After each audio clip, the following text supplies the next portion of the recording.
Estamos con Andrea Benítez Dumont, periodista, militante y activista argentina, exiliada además en España ya hace bastante tiempo, que tiene una historia interesantísima para conocer la realidad argentina y también su propia realidad, marcada por la militancia política y el compromiso. Andrea, muchísimas gracias por acompañarnos hoy aquí en Canal Red.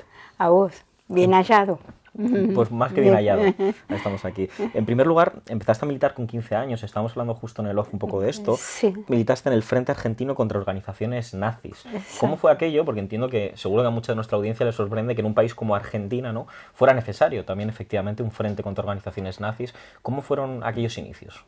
Bueno, había una organización nazi que se llamaba Tacuara, reivindicando las lanzas, que usaban y que utilizaban antes, para echar a todo lo que no fuera genuinamente argentino. ¿Qué era lo que no fuera genuinamente argentino? Muy difícil de estipular en un país que tiene el 60% de inmigración. Y tenían un objetivo contra estudiantes judíos, estudiantas judías, negros, negras, de los pueblos originarios, incluso contra los pobres también. Y entonces esta gente lo que hacía era hostigar, acosar a los estudiantes, los agarraba, les daba palizas, les quemaba y les hacía esvásticas con los cigarrillos. Bueno, llegó un momento de que era insoportable ir al colegio, íbamos en grupo, al instituto, íbamos, yo más o menos con 15 años recién empezábamos, pero íbamos en grupo y acompañadas, por evitar cualquier cosa que se pudiera dar. Bueno, estaba la gente de Braica, que era un club muy grande, que hacían judo, halterofilia. Le fuimos a pedir ayuda porque sus dimensiones podían echarnos una mano, pero no, se negaron, ellos estaban con el tema del deporte, pero Tacuara siguió avanzando en su historia de acosar. Y se conformó el Frente Argentino contra Organizaciones Nazis con gente de la Federación Juvenil Comunista, gente del Partido Socialista Argentino, gente de Izquierda Socialista, gente del PRT, pero entonces era el PRT único, La Verdad, y después, bueno, gente individual, ¿no? Y de los clubes, yo jugaba en un club al baloncesto, entonces de los clubes también se integraba gente. He escuchado que afirmaste que te llegaron a abrir la cabeza con 17 puntos por la espalda, de hecho. Sí. ¿Cómo fue posible en aquel momento que, digamos, la violencia política llegara a esos extremos? Sí, habíamos tenido un problema en el colegio, una chica de Tacuara que era inmensa, y a la sazón su apellido era gigante, le pegó a una compañera muy traicioneramente. Entonces, como dos estábamos por atrás, vimos el lío, nos metimos, nos tiramos, bueno, en la trifulca ganamos, digamos lo que ganamos. Y a la salida del colegio íbamos caminando y de golpe me gritaron, no me acuerdo qué, pero era un insulto. Y hice así como dicen, no, para ni darme vuelta. Y en ese momento siento un golpe terrible y no sabía con qué, pero era como, había algo de acero. Era una grabadora antigua de esa, no sé, debe estar en un museo prehistórico, de las Wincofon, que tenían las cintas así de grabar grandes, con las teclas. Y claro, imagínate, 17 puntos, me empezó a salir sangre, pero a borbotones. Justo estábamos cruzando las vías del tren, así que se armó un terrible lío, mientras yo gritaba contra los nazis, las dos compañeras también. Bueno, terminé en la farmacia, que era el centro de salud inmediato en mi barrio, y bueno, me empezaron a coser la cabeza y aparece uno de los nazis que por favor no lo denunciara. Y ahí como que me tocó la dignidad. Yo, pero estúpido, ¿vos te crees que yo voy a ir a la policía a denunciarte a vos? Que lo que más que querés en la vida es que la policía nos mate, en la vida. Y le digo, lo único que quiero es que digan públicamente que fue por atrás, que yo no te vi, estaba de espalda, no los vi, porque si no podría haber hecho alguna magia de sacar la cabeza, por lo menos. Bueno, no, así fue. Públicamente dijeron que había sido por atrás, que me dieron una... Estuviste también amenazada, de hecho, por la AAA. Sí, sí, en la Facultad de Derecho, la AAA venía matando a estudiantes y lo que hacía era conformaba un volante negro con la calavera y los nombres de los estudiantes a los que tenía como objetivo. A 7 compañeros de la Facultad de Derecho nos amenazaron, repartieron primero, llegamos un día a la facultad, estaban todos los volantes tirados por el suelo con los nombres. Y bueno, ¿qué hacíamos? Yo preocupada por mi mamá, otra vez mi mamá va a estar desesperada, sin saber que ya había ido un tipo de la AAA, dijo, tengo una carta para usted, y le dio el sobre con el volante adentro, que mi mamá cuando lo abrió, el tipo ya se había ido, se quedó ahí, en el escalón del infarto. Bueno, lo importante de esto fue que al primer impacto yo decía, un poco joven para morir, pero bueno, tampoco tenía ganas de que me escribieran la esvástica ni demás. Nos juntamos y dijimos, bueno, vamos a hacerle frente. La Facultad de Derecho teníamos una ventaja. La ventaja era que los fascistas estaban organizados en el Sindicato Universitario de Derecho. Y nosotros intuíamos que muchos de estos fascistas que estaban ahí organizados, de alguna u otra manera, estaban ligados a la AAA, estaban vinculados o eran parte. Entonces nos reunimos las distintas organizaciones que militábamos en la Facultad de Derecho, en distintas agrupaciones. Teníamos una que confluíamos todos, que era la Juventud Universitaria Rebelde. Había gente de peronistas de izquierda, la John William Cook, guevaristas, fundamentalmente todos éramos guevaristas en Jure, porque lo tomamos justamente del Che, ¿no? Cuando se dirigía a la Juventud Rebelde de América Latina. Entonces nos juntamos y dijimos, bueno, tenemos que hacer frente. ¿Cómo hacemos frente? Bueno, empezamos a diseñar estrategias militares de la Segunda Guerra Mundial o de la que quieras, dentro de las limitaciones que nos daba la facultad y las ventajas que nos daba la facultad, que la conocíamos al dedillo.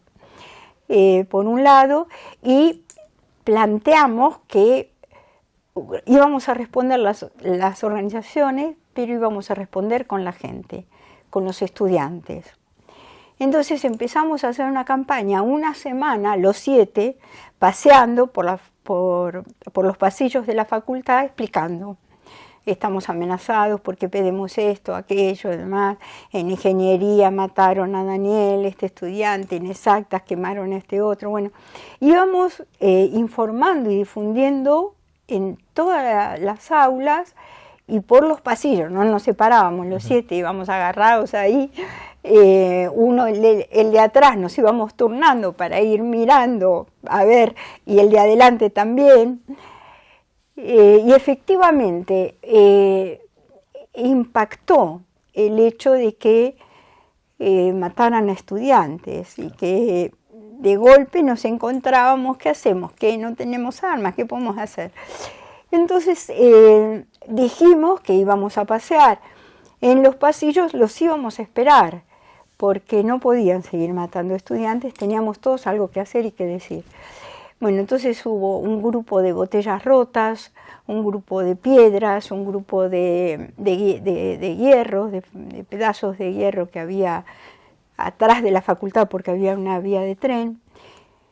Y bueno, se conformaron estos grupos, ya te digo, con estas primeras armas, miguelitos también, chinas, ¿no? Ondas con piedras y también armas de fuego. Y a su vez, en todas las entradas de la facultad había alguno de nosotros por si entraba alguno del sindicato de estudiantes. Y justo cuando vimos entrar a uno que venía acompañado de dos que eran muy, sobre todo muy largos, muy así como muy... Lentos. Sí, no tenía ningún aspecto de estudiante. El del sindicato sí, porque lo conocíamos. No tenía ningún... Ahí ya está. Están entrando. Bueno, por supuesto, iba todo corriendo de un lado al otro. Hasta llegamos a tener, no teníamos móviles en ese momento, claro. Y teníamos las latas de tomate vacías con un hilo. Qué fuerte. ¿Te acordás de aquello cuando jugábamos, cuando éramos chicos? Entonces el de la puerta iba informando a otro, el otro iba informando al otro, y así llegó hasta donde estábamos los 7. Cuando vimos que de golpe los 7 nos encontramos rodeados por muchos compañeros y compañeras, supimos que estaba la AAA, que ya habían entrado. Y efectivamente, al mirar a la izquierda, el primer fascista facho que veo, Santa Fe se llamaba, saca del sobre todo, que entraba con esos dos, una bomba, lo tira así, tipo en la baulera, bueno, los bolos. Sí. Imagínate que de golpe empieza a correr una bola, pero donde estaba un pasillo lleno de estudiantes, lleno de nosotros, bueno, y terminó en una librería de la facultad y explotó ahí. Vidrios, libros, bueno, y ahí comenzó realmente una batalla campal, las botellas que te comentaba, las piedras, los hierros, hasta que las armas, y al mismo tiempo ellos querían agarrarnos a alguno de los 7. A mí me habían dicho ya varias veces, Turca, agárrate el pelo porque te van a agarrar del pelo. Y yo, siempre los mismos traidores, no me van a agarrar del pelo. Bueno, pero tenía un compañero, hermano, amigo de mi vida, Oscar, por el que mi hijo se llama Oscar, que detenido desaparecido después de la dictadura genocida, que él dijo, no, yo estoy con la Turca, no va a agarrar nadie. Y efectivamente, en un momento dado pudimos agarrar uno de ellos que me venía a agarrar bueno, tenía creo que unos 9 milímetros.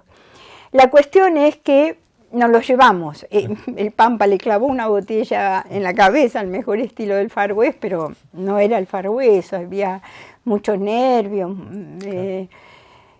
y temor a ver qué pasaba con los otros 6, ¿no? Que se había roto ese trencito que veníamos llevando. Aparte, no dormíamos en nuestras casas, a mi mamá le había llevado el volante, así que íbamos durmiendo en casa, pero los 7 juntos.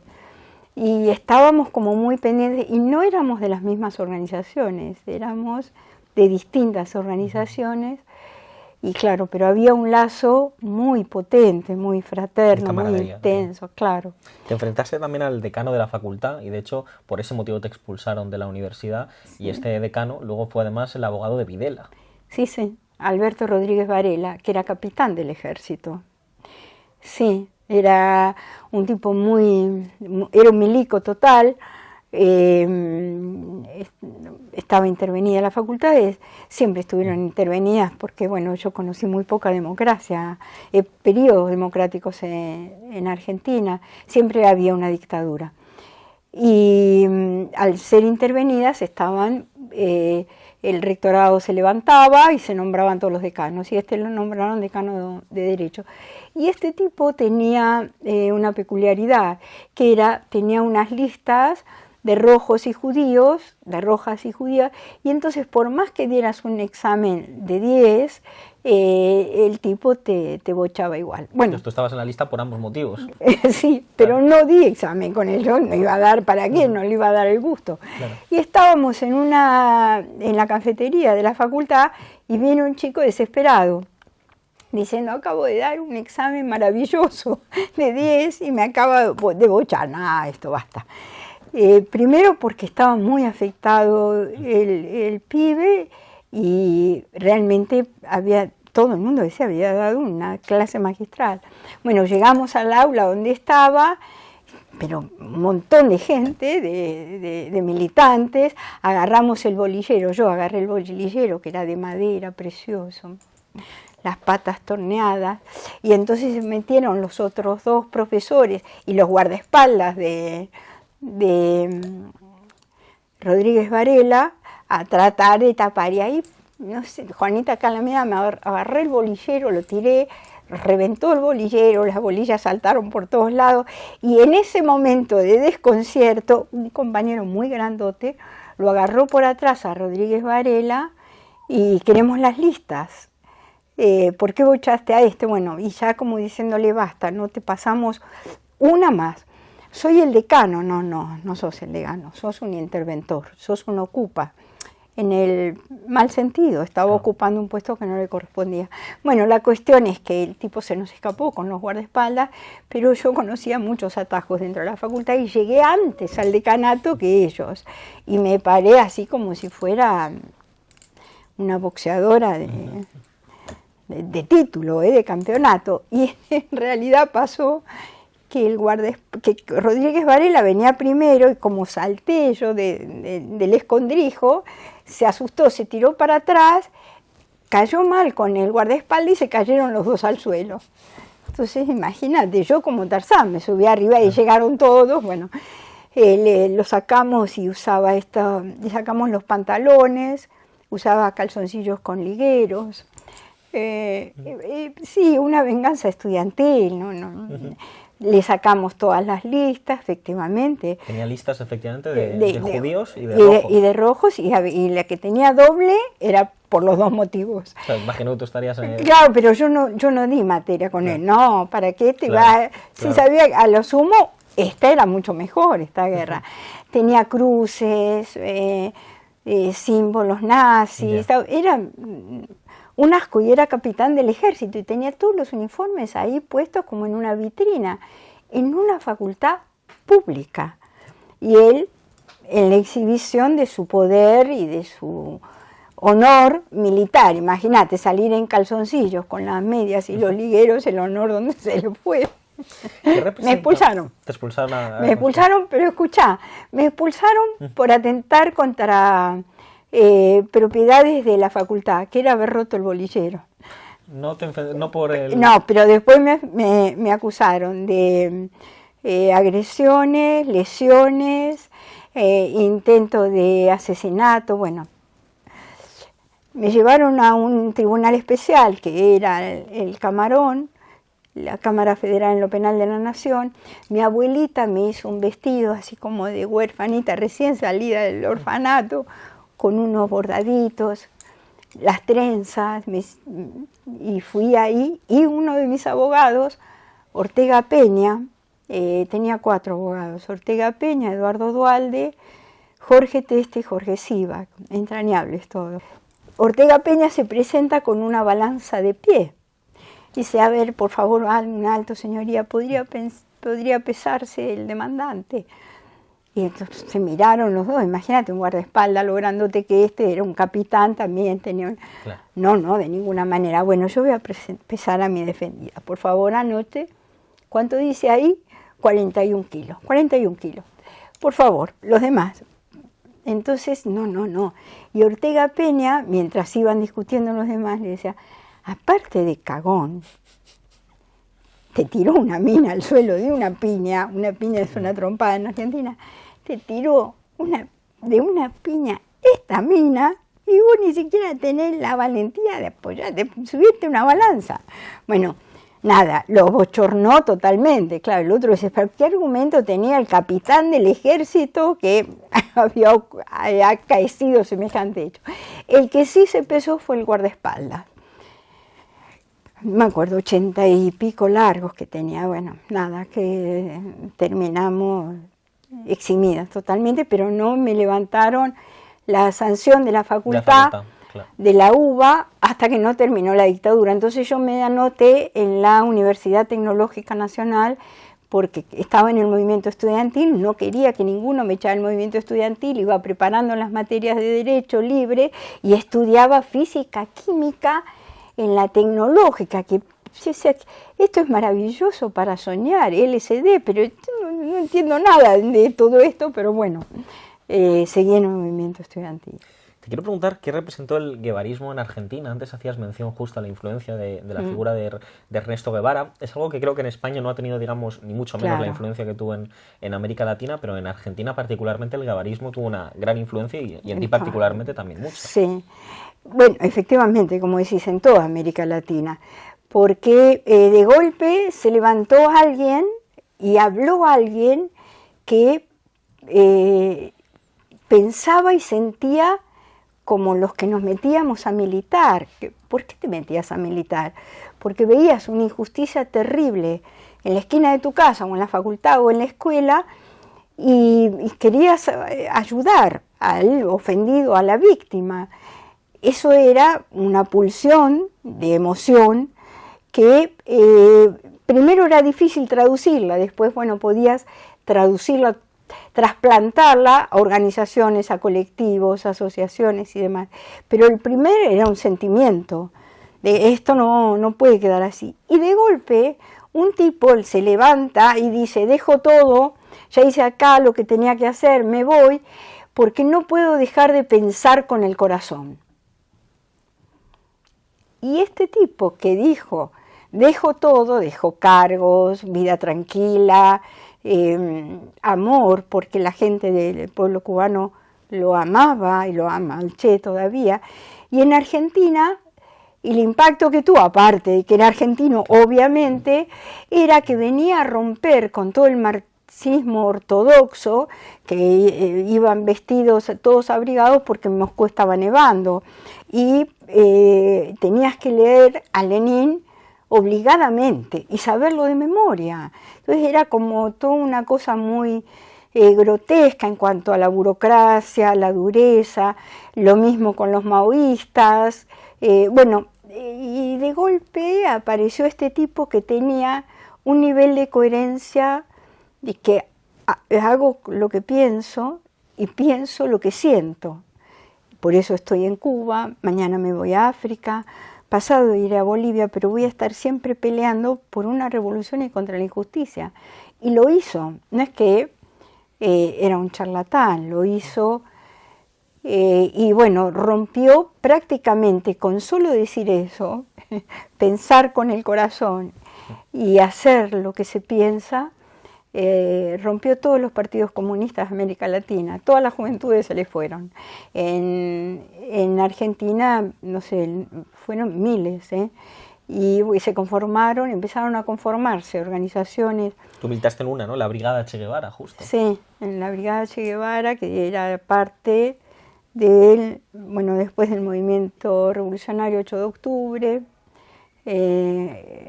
bueno, y como tal después nos integramos al PRT en el 72. Claro, te iba a apuntar por eso, porque luego en el ERPE, que fue un partido con opción armada, ¿no? ¿Cómo fue aquella experiencia? Porque claro, no era lo mismo, digamos, participar de una organización política al uso que de hacerlo de una clandestina y armada. Claro. ¿Cómo fue esa experiencia en tu caso? Una cuestión realmente, como todos nos pasaba, teníamos una doble vida. Los que trabajaban iban con chaquetas americanas, aunque sus jefes no fueran así, a trabajar, o los estudiantes igual. Y después había un momento del día o de la semana que nuestra vida cambiaba totalmente. Nuestro aspecto físico cambiaba, nos vestíamos de otra manera, cambiábamos de domicilio y realizábamos acciones que tenían que ver con un ejercicio directo de la política, ¿no? El hecho, por ejemplo, tomábamos escuelas. Nos presentábamos, explicábamos qué queríamos, qué era el socialismo, qué era el guevarismo, por qué lo hacíamos, por qué la bandera era de una manera y significaba recoger la mejor intención de José de San Martín. Pero, bueno, por ejemplo eso, teníamos los comités de delegados en las fábricas que estaban en contra de la burocracia sindical, que era absolutamente progubernamental y propolicial siempre. Y también protectora de la AAA, la burocracia sindical. Entonces los comités de delegados en las fábricas rompían todo eso, hablaban de la democracia directa y abierta, que no había un sindicato que podía establecer la negociación con la patronal, sino que tenía que ser una asamblea de obreros que sacara unas conclusiones, sino que viniera el mismo dueño de la fábrica. Y eso se conseguía gracias al impulso del PRT, que acompañado por el ERP se hacía todo esto. Al mismo tiempo, en esa época había un profundo sentimiento antiimperialista. El imperialismo yanqui había hecho desastres, y lo sigue haciendo, en América Latina, y era muy notable. Ese sentimiento era muy fácil de reencontrarte con gente incluso que no podía identificarse con el Che, ¿no? Pero bueno, el imperialismo, el antiimperialismo sí. Y entonces, ¿qué era ser guevarista? Esto que te decía, pensar con el corazón, hacer lo que se piensa, construir de alguna manera una sociedad, un grupo social. Lo de la sociedad queda un poco grande, ¿no? Un grupo social paralelo con otros valores, con otros principios y unos lazos fortísimos con tus amigos, tus compañeros, tus compañeras. Y vivíamos situaciones de estas, por ejemplo, que venía un camión de los frigoríficos, no sé cómo pudiera ser aquí la asturiana, que llevaba leche, queso, manteca, todo. Se tomaba el camión y se lo llevaba a las villas miserias y se repartía todo lo que había dentro del camión. Éramos los mejores Reyes Magos del mundo, imagínate. Después, por ejemplo, se necesitábamos, éramos muy precarios inicialmente, hacer los boletines, nuestros comunicados, y bueno, teníamos, acá le decían vietnamitas, ¿no? Los mimeógrafos a manivela, y de golpe nos enteramos que empezaron a llegar impresoras chicas del estilo vietnamita, pero mucho más grandes, que eran mejores. Bueno, entonces esas las expropiábamos, prometíamos que cuando con el socialismo se la íbamos a devolver. No, pero convencidamente lo decíamos. No queríamos robarle a un hombre nada, era una expropiación porque teníamos que hacer eso, porque teníamos que hacer los volantes. Si él no los hacía los volantes, pero por ahí nos pasaba algo a las 3 de la mañana, ¿cómo íbamos a hacer para entrar en su fábrica? Pero bueno, estos diálogos que parecían absurdos, por ejemplo, un día unos compañeros entran en una escuela para explicar qué era el partido, qué era el ERP. La secretaria le dice, bueno, dígame, ¿cuál es la intención de su acto? Hablar con los estudiantes. ¿De qué ministerio viene? No, de la organización Partido Revolucionario de los Trabajadores, Ejército Revolucionario del Pueblo. A ver, espere un poquito, dígame despacio. ¿Partido? Bueno, y le tomaba nota de todo. ¿Cuánto estima que va a durar el acto, más o menos? Ya, imagínate, los compañeros absolutamente descolocados con la burocracia impasible de esta mujer, que no le afectaba escuchar Partido Revolucionario, Ejército Revolucionario, el pueblo, armas, nada. No veía nadie y dice, ay, vamos a izar la bandera del Ejército Revolucionario del pueblo. Ah, eso no. Ahí creo que tenemos que sacar un permiso especial y tarda. Y si no, puede hacerlo en el horario de cerrar. Claro. Bueno, era, te digo, parece chistoso, pero tenía su gracia, ¿no? En el 69 te detuvieron. ¿Cómo fue ese proceso en prisión? Bueno, en el año 69 se estaban dando todos los movimientos estudiantiles y obreros conjuntos. Se dio el cordobazo, el rosariazo, y el porteñazo en una medida, ¿no? Obreros y estudiantes salíamos contra la dictadura de Onganía, contra las tropelías que hacía, contra la represión que existía.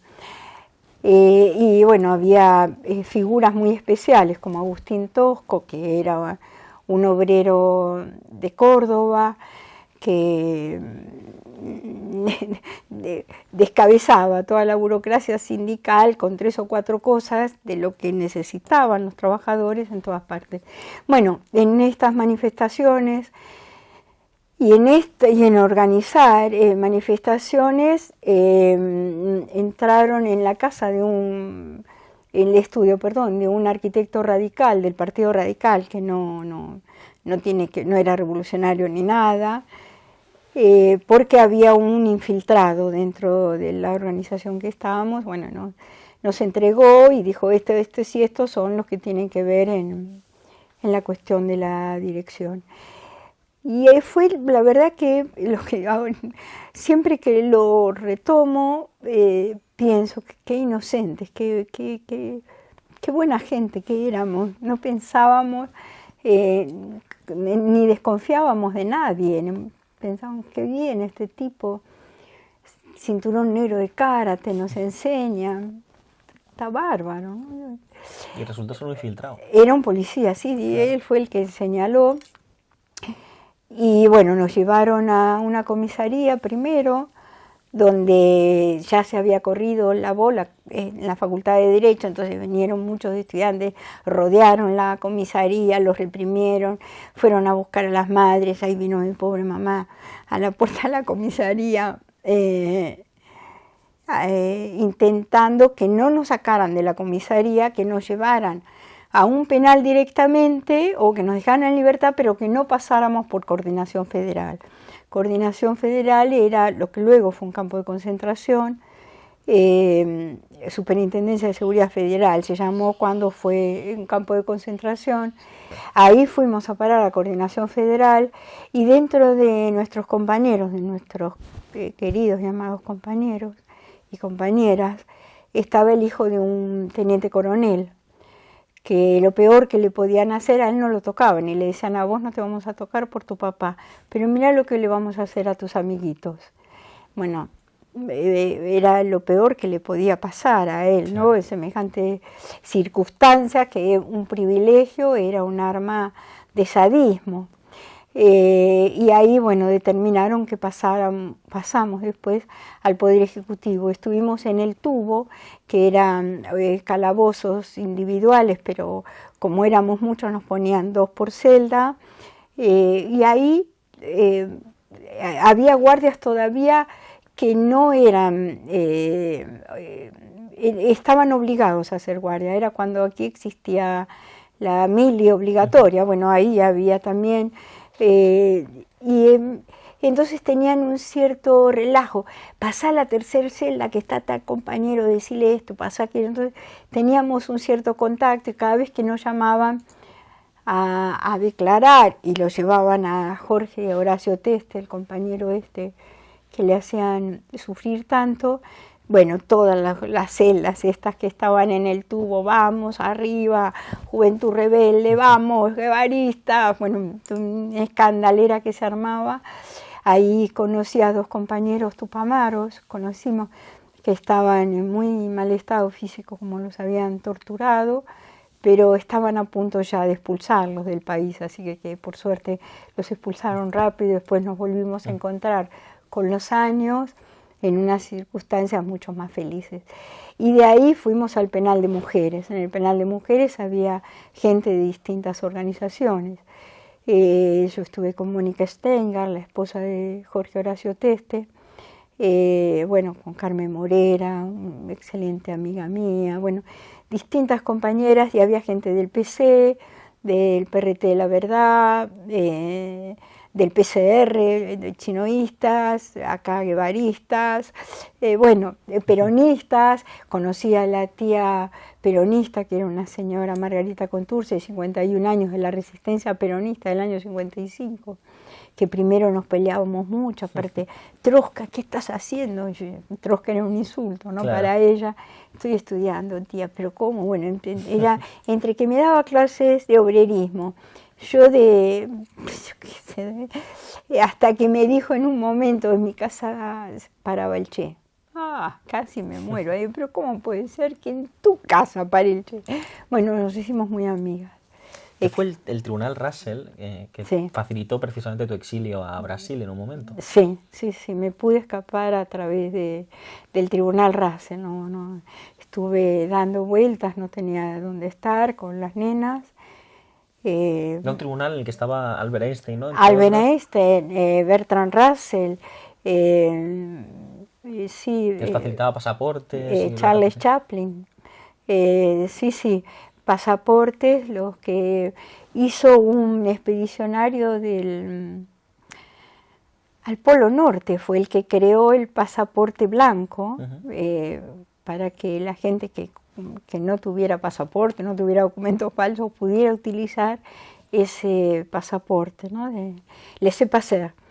Y no tenía por dónde salir yo, y ya me tenía que ir, no había más posibilidades de quedarme.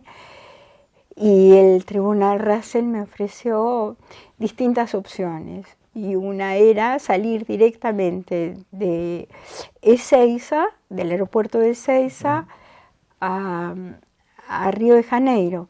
Yo me tenía que bajar en Río porque el avión seguía camino a Frankfurt, Alemania. Y era un avión sin control porque iban militares arriba llevando armas al Estado de Israel. Mirá la loca y envenenada vuelta, ¿no? Claro. Entonces yo fui disfrazada como una hippie perdida, bueno, siempre fui media hippie, pero mucho más perdida, con las nenas, y el tribunal Russell tenía que decir si pasaba algo, la señora Martínez, preséntese en su agencia de viajes. En ese momento Ezeiza estaba en un descampado, lejísimos, no teníamos coche, nada, bueno. Y de golpe veo que un hombre que había allá, como en una ventanilla que tenía contra, me guiña el ojo y bueno, la verdad es que no lo conozco, no. Y en ese momento aparece una chica azafata. ¡Ay, Vilma, querida, ¿cómo estás? Vamos, pasá. Y agarré a las nenas así, no pude despedirme de los compañeros que me llevaban. Y vamos a pasar justo por el control policial y esta chica se adelanta y dice, tranquilos, va conmigo, es mi prima. Pasamos y me deja en la escalerilla del avión. Y nada, me causó gracia lo de Vilma, ¿no? El nombre que me puso ahí. Claro. Y entonces, bueno, subí al avión como pude porque se me caían las lágrimas. Y Natalia, que había participado, recuerda terriblemente cuando yo fui secuestrada, delante de ellas, cada vez que veía un uniformado, inclusive un cartero, empezaba a gritar, no se lleven a mi mamá, no se lleven a mi mamá. Y estaba ahí yo acomodando a las nenas, todo bien, el avión, llegamos, salimos de Ezeiza, bueno, todavía no había empezado el avión, y empiezan a subir militares.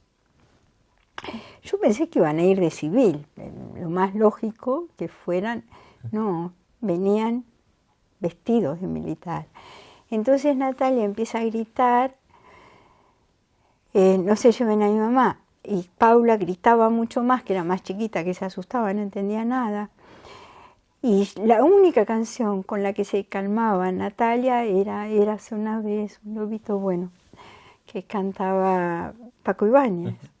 Así que imagínate, yo cantándole esa canción para calmarla, tranquila Natalia, no pasa nada, y rodeada de militares. Y los militares, y uno va y se acerca y dice, no llores, peor, fue terrorífico. Claro. No, entonces ahí me salió, no sé, la tendencia esta teatral que nunca negué.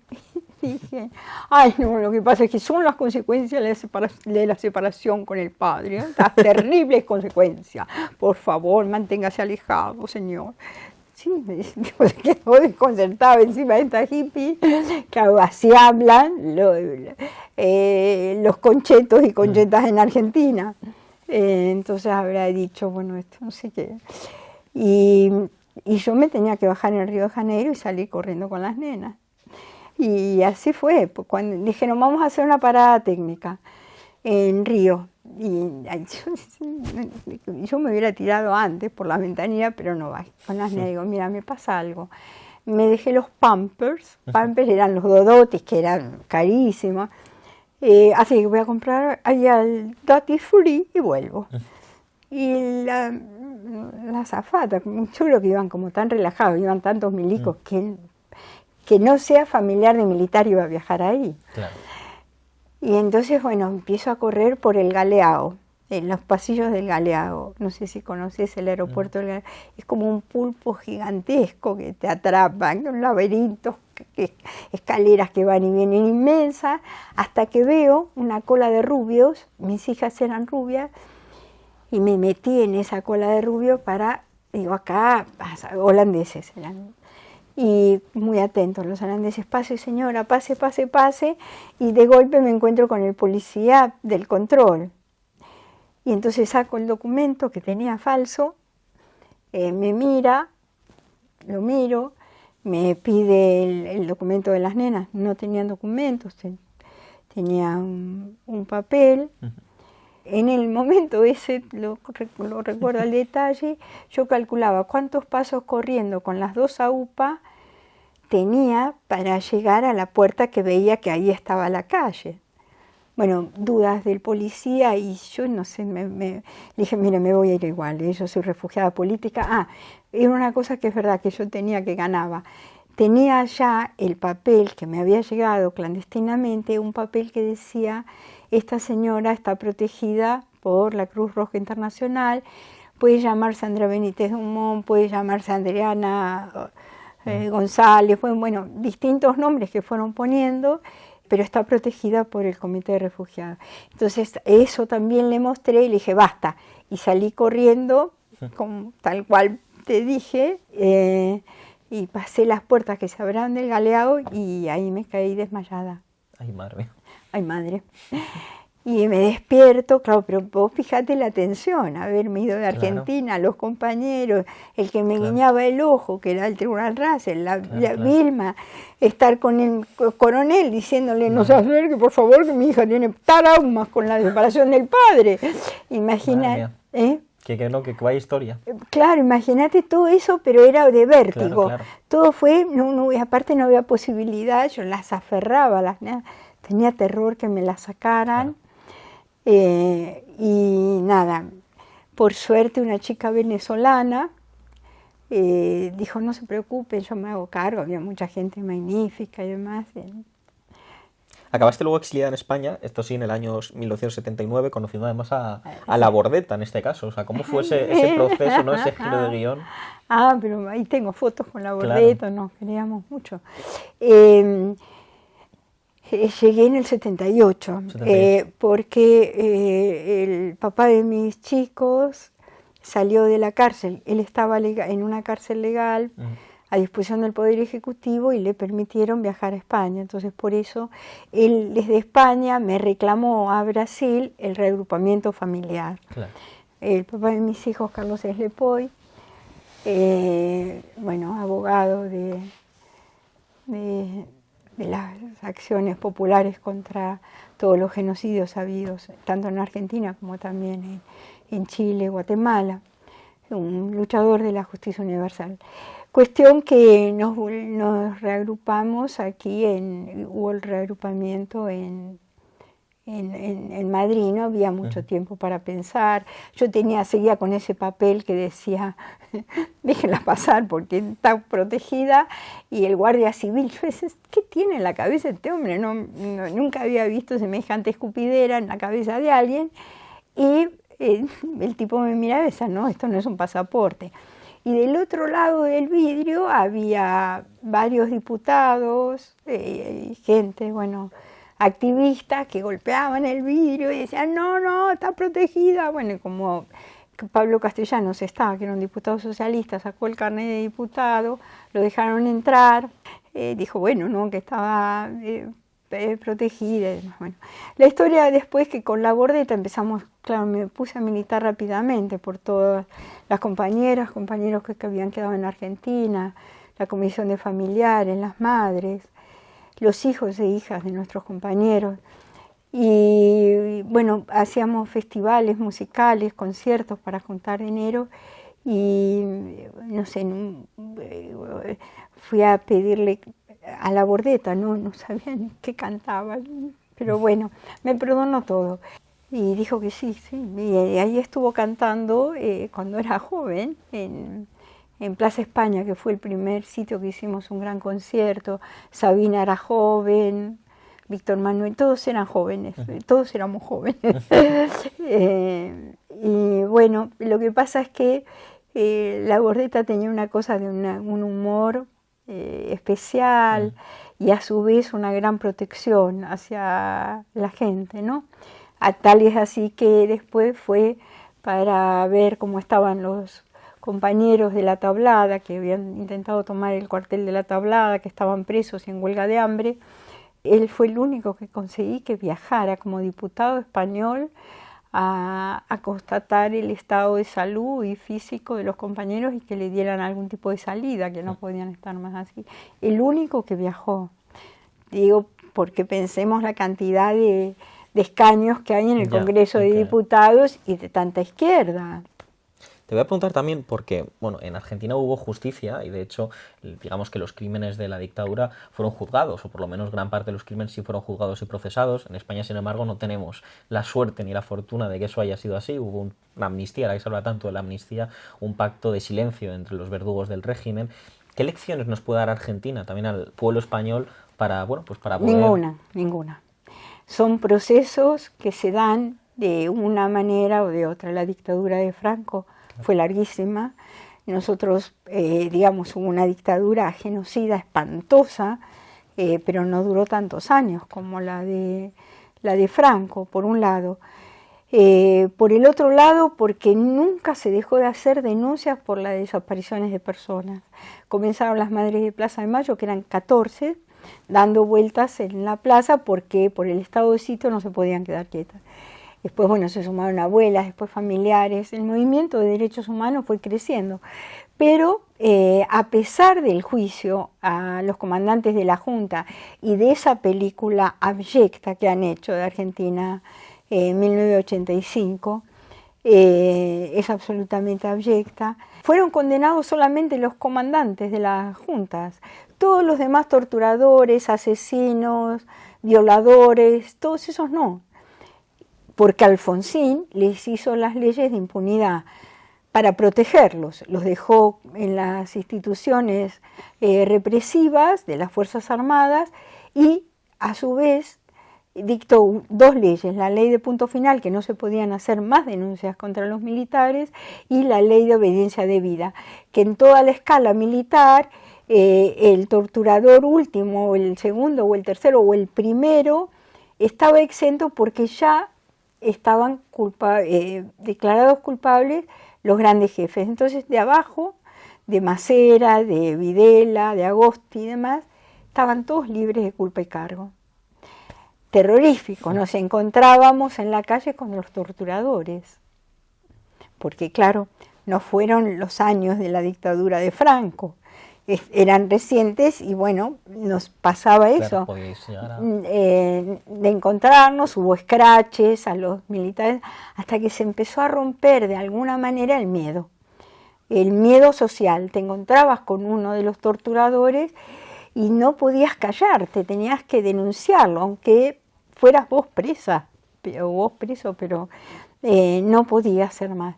Y acá en tanto se estableció el juicio contra Gilingo. Gilingo era un torturador, un miserable, miembro de la Escuela de Mecánica de la Armada, que entre sus cosas, entre otras que hizo, fue tirar 27 personas al mar en los vuelos de la muerte. Bueno, como vino acá, inmediatamente todo un equipo de abogados, Carlos Slepoy, cohesionando todo ese equipo y reforzando y hablando con fiscales progresistas, bueno, jueces para la democracia, etcétera, se consiguió que en la Audiencia Nacional, el juzgado número 5, fuera detenido e imputado por los delitos cometidos en la ESMA en las fechas que él estaba de servicio. Él después, Gilingo dejó de estar de servicio, y por genocidio.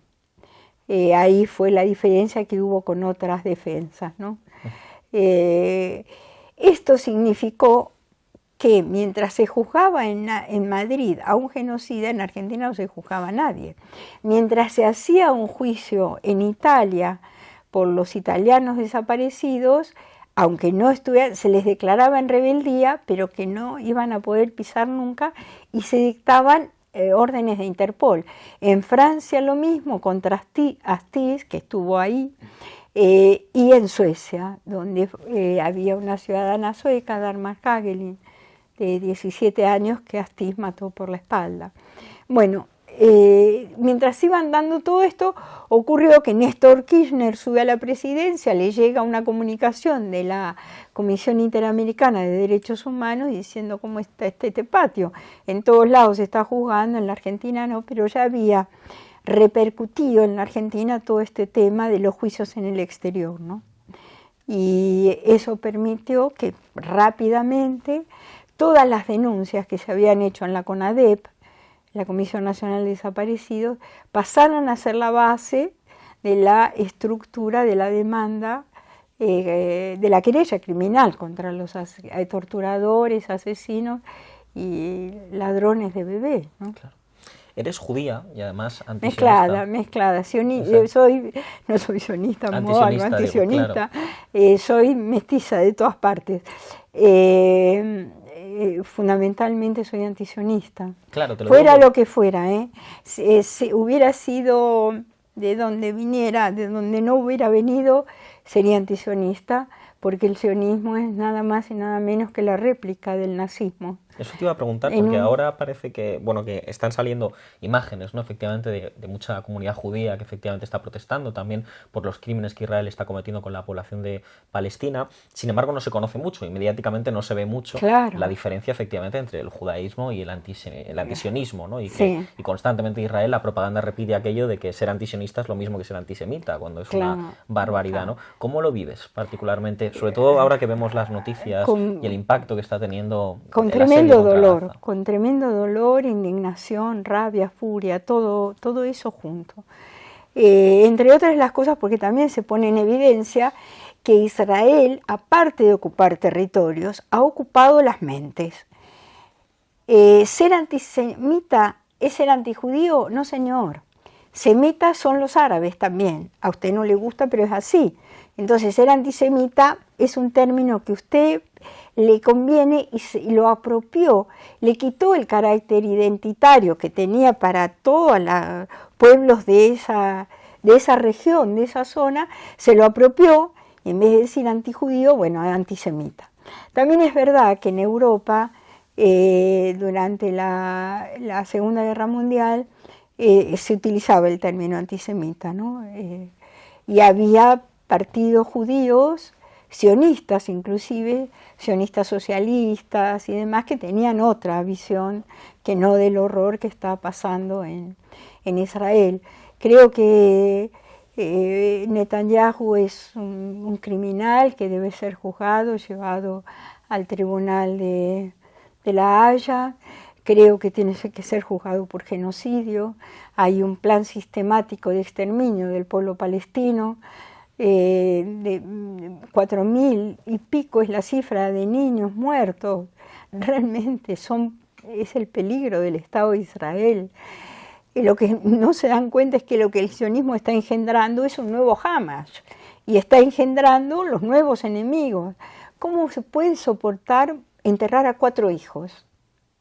A 4 hijos, bebé y el mayor 4 años. Lo vi hace poco en una televisión, no recuerdo cuál. ¿Qué necesitas? ¿Qué querés hacer? Haz lo que quieras, de ahí en más en tu vida.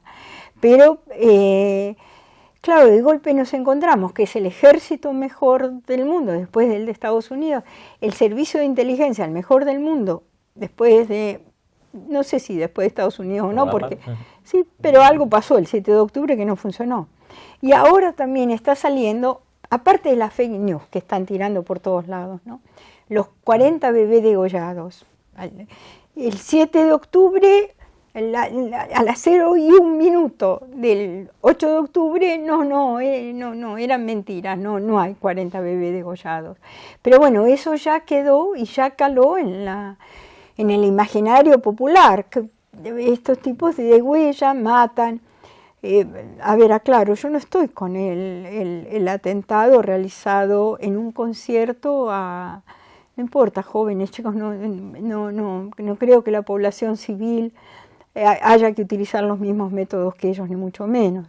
Respeto todo tipo de fuerzas, de resistencia política y demás, y armada que haya, pero contra los representantes y no contra la población civil.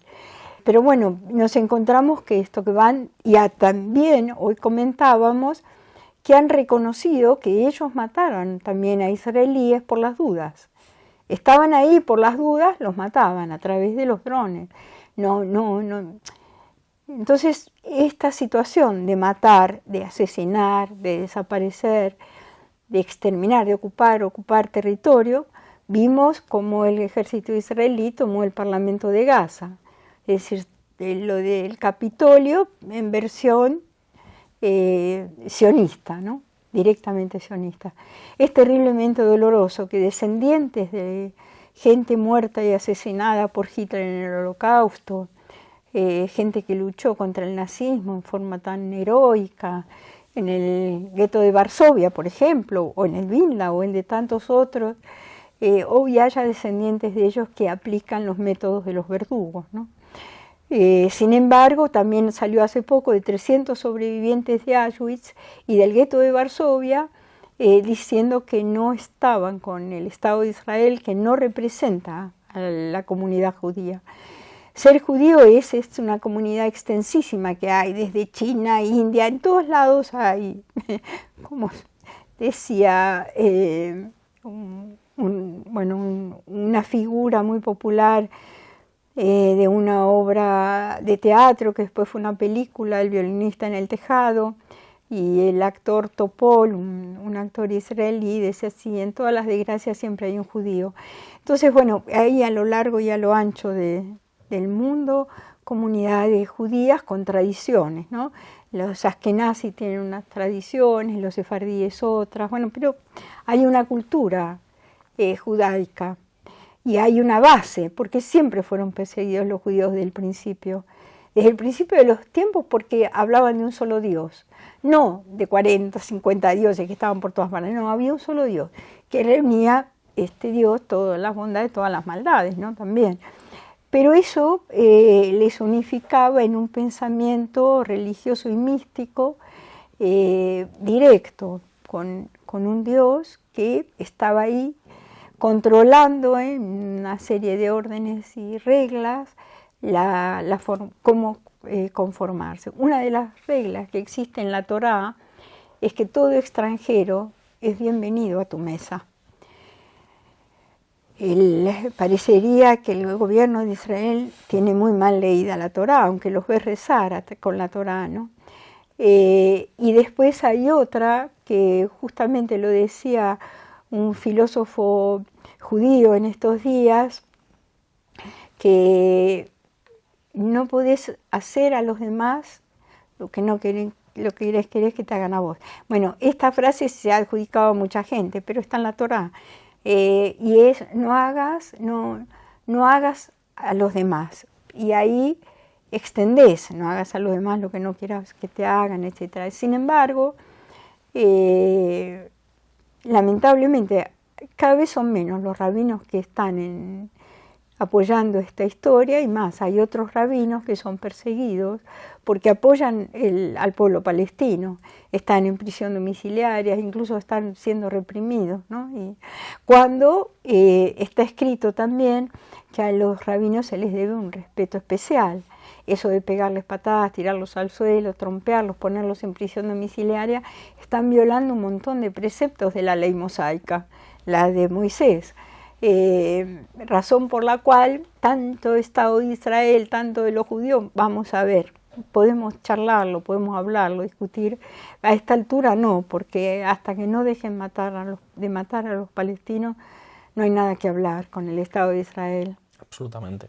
El domingo son las elecciones presidenciales en Argentina y se presenta Sergio Massa enfrentándose al libertario Javier Milei, ¿no? Libertario ultraderechista, sí, en el sentido, digamos, ultra.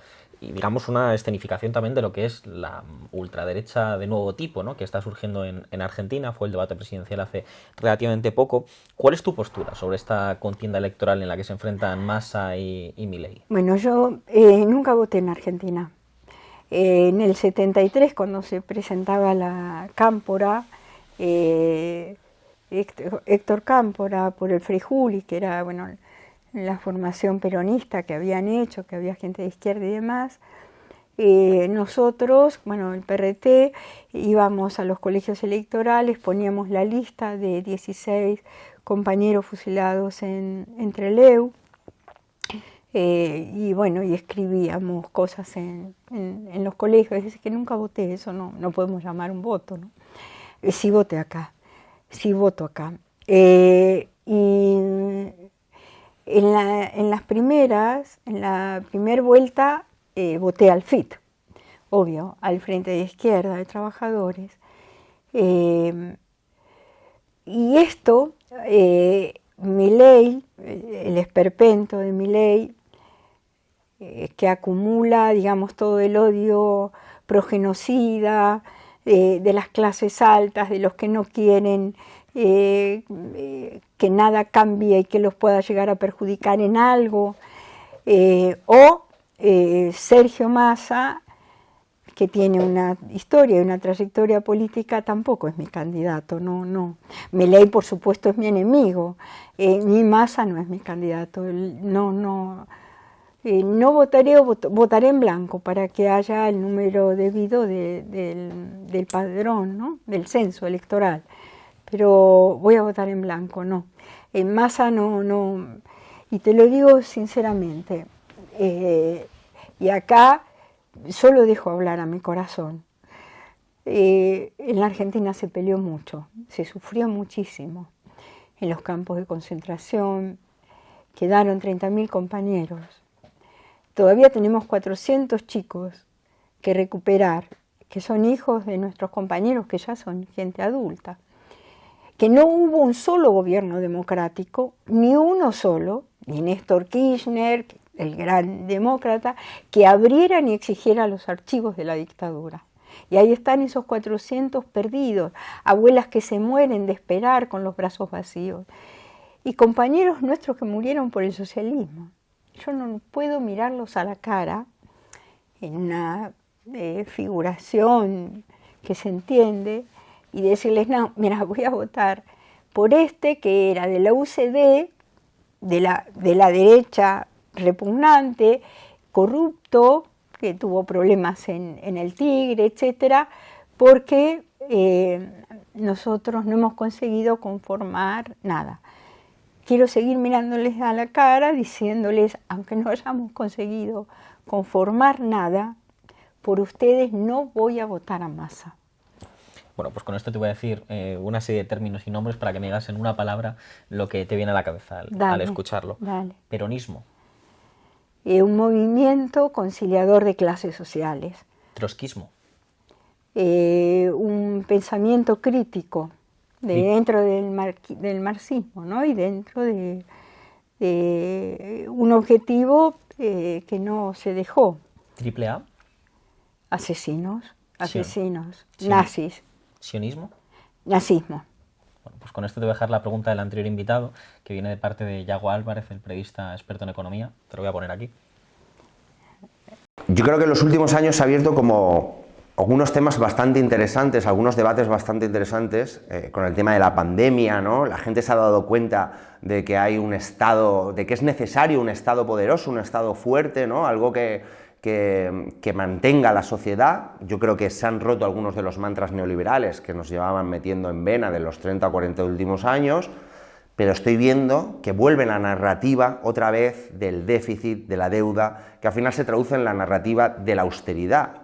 Entonces creo que ahora mismo Europa se enfrenta a un debate que viene, ¿no? Que viene, si nos vamos por el tema de la austeridad y seguir con los mantras neoliberales que nos han machacado hasta ahora, o si abrimos otra vez unos nuevos debates sobre lo público y la necesidad del Estado y de la necesidad de los impuestos, etcétera. Entonces, ¿Cuál es, según tu opinión, el escenario o los escenarios posibles que podemos tener en los próximos 10 años en España y en la Unión Europea? Sí, parece que el ciclo que nos han empujado es la ultraderecha copando las calles, rogando por la privatización, destruyendo los servicios públicos y la descomposición de la izquierda, ¿no? Cada vez parece que somos menos y sin embargo socialmente cada vez hay más gente de izquierda, ¿no? Pero no así organizada y en una posición de organizarse para enfrentar toda esta situación. Lo que queda es la lucha, nada más ni nada menos. Luchar por la defensa de los servicios públicos ya atentados, ¿no? Han recibido el ataque del Partido Popular, tanto la sanidad como la educación, los presupuestos de la educación, etc. Defender los derechos públicos, los derechos sociales conquistados con tantas luchas, de tanta gente y tan diversa. Y volver a tener una representación sindical que tenga que ver más con los intereses y necesidades de la clase obrera que con los intereses y necesidades de los partidos, de los sindicatos sistémicos. Creo que eso es el punto de arranque y de salida para siempre, luchar. La única lucha que se pierde es la que se abandona. La que se abandona, efectivamente. Andrea Benítez Dumont, muchísimas gracias. Gracias a vos, Sergio. Un placer. Un placer a vos.